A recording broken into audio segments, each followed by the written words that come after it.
bakka guyyaa tokko qofaaf aduun itti baate dhageessanii beektu. Dubbicha akka ture akkuma beekamu gidduu kana waa'ee Muusaa fi Fir'aawnaa bareechinee dubbataa jirra. Dhimmichis kanaan wal qabataa jechuudha.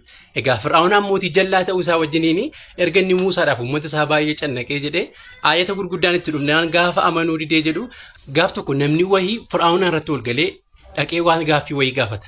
Innis gaafa dhaqee Fir'aawnaa bira gahu yaa mootii jedhee gaafate. Biyya mootiin tokko jiru keessatti yoo namni biraan lafaa ka'ee ammootiidha jedhe dhimmi kun hin danda'amaa jennaan Fir'aawnaan silumaa ofii isaatii ammootiidhaaf hin jedhaara waan ta'eef kan isaa yeroo sanatti yaadate hin danda'amu tasumaa jennaan yoo wanni akka jedhamu jiraate yoo akkam godhamuu qabaa jedhee gaafate. Yoo namni wanta akka jedhamu jiraate namni sun adabamuu qabaa jennaan akkamitti adabamuu qabaa jedhee namni kun gaafa gaafatu bishaan jalatti hidhamee ajjeefamuu qaba namni kun jedhee Fir'aawnaan deebiseef. Achiin namnichi sun maal jedheni kanarratti naaf arramtaaree yookaan akka yaada keete naaf himtaana jennaan waraqatatti kennee namichi sun. Achiin Fir'aawnaan namni akkasii yoo jiraate bishaan jalatti ajjeefamuu qabaa jedhee farrameefi jechuudha. Sana booda namni sun hin deeme.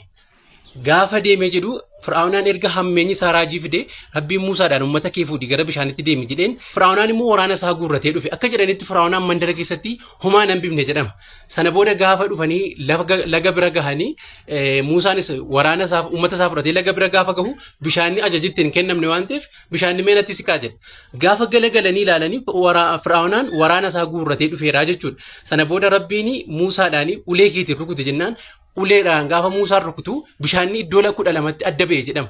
Sababni inni iddoo 12tti adda ba'eetti immoo uummanni Muusaan fuudhee deemaa jiru sun uummaan abbaa 12ti waan ta'eef iddoo 12tti adda ba'e ilmaan abbaa tokkoo karaa tokkorra seenaa jechuudha. Erga seenanii walakkaa gahanii jedhanii waan ta'e yaaduu jalqaban uummanni sun miillaan lafa kanarra miillaan bishaan keessa deeman akka dhoqqeen immoo isaanitti hin buunee fi qilleensatu jala gadhiifameef jedhama. Qilleensarra jitaa fiiguu jedhama.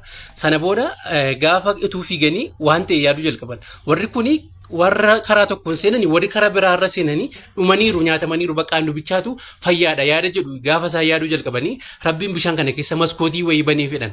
Achiin booda garasii garanaan walii ilaalaa akka hundumtuu nagaa ta'e baraa fiigaa deeman. Fir'aawnaan gaafa dhaqeechi gahuu dubbiin kun jabduu ta'uu bareetu bishaan kanatti seenuu dide. Sababni isaa Fir'aawnaan silmaa bilxiidha waan ta'eef itti seenuu dide bishaanni kun dubbiidhaaf akka banameesse. Muusaan garuu lubbuudhaan fiigee gaafa laga ce'ee jedhu maal godhee bishaanni kun akka cufamu gaafa inni barbaadu Rabbiin dhiisiin cufini jedhen sibichaadhaaf miti bishaanichi dirqama biraa qaba watrukil bahra rahwan innahum jundum mughraqun jedhee ajajeen achi Muusaan erga bahe deemee jechuudha. Fir'aawnaan gaafa bishaan sana bira gahu seenuu dide maaliif dubbicha bareera waan ta'eef jechuudha maal akka qophaa'ee jedhu. Sana booda gaafa inni deebi'uu yaadu ilaalaa jedhe garuu utuu hin deebiin ilaalaa jedhe utuu hin deebiin. Bishaanni kuni akka bani Israa'elii kana dhaqee qabuuf kabaja kootiif banamtee banaatti haftee jedhee uummata isaatti hime hamma duuf kooyyoo of jajaa jechuudha. Sana booda gaafa inni deebi'uuf ka'u Maleekaa Jibriil jedhan farda dhaltuu wayii fudhatee dhufee bishaanitti seenedhan. Sana booda wanti Fir'aawnaan deebi'uuf keessumaa Muusaan erga deeme fagaateera waan ta'eef gaafa Maleekaa Jibriil seenu namni reefuu seenaa jira waan yaada jedhu dhufee bishaanitti seene Fir'aawnaan. Utuma Fir'aawnaan hin dhaquteeyyuu fardi Fir'aawnaa korma waan ta'eef fardi Maleekaa Jibriil dhaltuu waan ta'eef sana duukaa fiigaaraadhaan. Gaafa inni itti seenee jedhu warri kaan waraanni immoo bishaanitti seenuu baqattee karaa dudduubaa jalaa dhokattee bahuu barbaaddeedhan. Sana booda Mikaa'el immoo nama fakkaatee yookaan ajajaa waraana Fir'aawnaa fakkaatee mootiinoo bishaan seenaniiru isin akkamitti dudduubatti haftu yaada jedhuun uummata dudduubaan itti ari'uu jalqabeedhan. Argitanii Rabbiin gaafanni wamakaruu makaran wamakarnaa makaraa jedha Rabbiin. Sana booda waraana warra bakeetti dhokattee afaartu itti asiin itti oofe achiin Fir'aawnaan seenee jira utumadhu. Hundi isaanii gaafa isaan bishaanitti namaniif Muusaan uummata isaa fudhatee ba'ee jedhu Fir'aawnaan lallabe. Silaayyuu baniin Israa'elii hamma keenya dandeessee bishaan hin daattu ilaalaa jedhee keessa fiiguu jalqabe. Sana booda Rabbiin bahariidhaan ga'een kee dhumeera walitti deebi'i jennaan sana booda walitti deebi'anii hundi isaanii dhumaneedhan.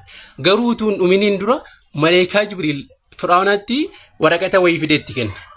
Waraqatichi isa kam? Isa gaafa utuu mootiin jiru namni mootiidha yoo ofiin jedhe maal godhamuu qaba yaada jedhu lakkaa namichi gaafa sana dhufee Maleekaa Jibriili. Firmaa gaafa silaa kun osumatu farramate kun osumatu hojiirra oolfate ittiin jedhee achitti bishaanitti deebi'ee jedhama. Egaan bakki aduun guyyaa tokkotti baates gaafa Fir'aawnaan Muusaa duukaa bu'aa ture gaafa Muusaan bishaan kutee darbu sana bishaanni baharii gaafuma sana baname aduunis gaafuma sana gaditti baatee jedhama. Mana keenyaaf haaraa yoo taatan fooloo godhaa Annaasir Haaruu.